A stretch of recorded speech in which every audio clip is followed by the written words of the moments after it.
Some really competitive fights tonight. If you need a pick for right now, Vergil Ortiz versus Serhii Bohachuck, I'm going to take Ortiz by decision. I'll give you an explanation for that in a bit, but first let's roll the introduction. My name is Percy and welcome back to the 4Bs, where we discuss boxing, betting the B side, and other BS. If you enjoy getting some picks right up front, please hit the like and subscribe button so you don't miss anything in the future. A lot of people are saying that the Bohachuck fight versus Serhii Ortiz is going to end in a knockout, and it very well might be. However, when we look at it and we see that what Vergil Ortiz has done in his past few years, he's only had a total of 2 rounds, and he's fought primarily at welterweight, and this time he's moving back up against a super welterweight, which is the 154-pound limit. He's had 2 fights at this weight already, but if we look at it, he's had only 2 rounds in the last 2 years, and against guys who were puffed up super welterweights. Bohachuck, on the other hand, is not a puffed up super welterweight. He's been fighting at this weight for a good long time. He's a very strong guy. And yes, Ortiz is the more skilled of the two, and that's why I'm going with Ortiz to win. But I don't think it's going to be a knockout victory. I think Ortiz's streak ends here, and we're going to see a very entertaining and competitive fight.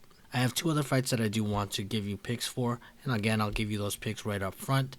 I will have in the main event from Top Rank, I have Angelo Leo on the money line, which is at plus 370.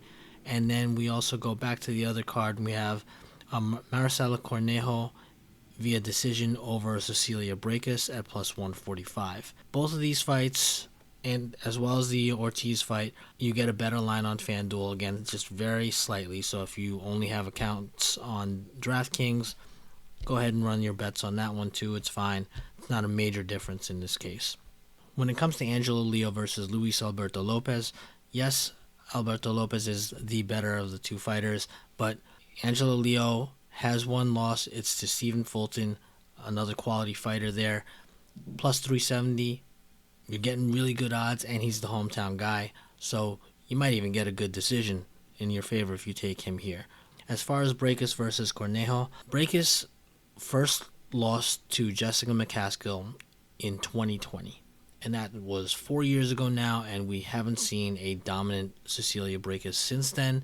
Maricela Cornejo is not great by any means, but she did fight Clarissa Shields to a decision. And as a late replacement opponent here, she might be getting the exact right time to fight Braekhus for a title. I'm going to go with her to win by decision, and just generally speaking when it comes to women's boxing, except for the exception here and there like Shields' last fight, most of the time these go to the decision anyways, so why not?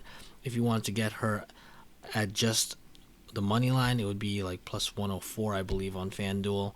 If you want to go with the decision, then it's plus 145. What you can do here is put all 3 picks into a parlay or into round robin. If you do decide to go with money line versions of the bets, split your bets so you can cash out if you want to, in case things are looking good, but then the judges are looking at something completely different than what you are. I will probably come back to this afterwards. I did tell you guys, like in my last video, that I'm having a really busy week, and it's actually still continuing. I'm probably going to actually throw into my parlays a bet on the women's U.S. soccer team to win gold medal today. But like I said, with me being busy, I'm not even going to be able to watch that as it happens. I'm going to have to watch it on the delay.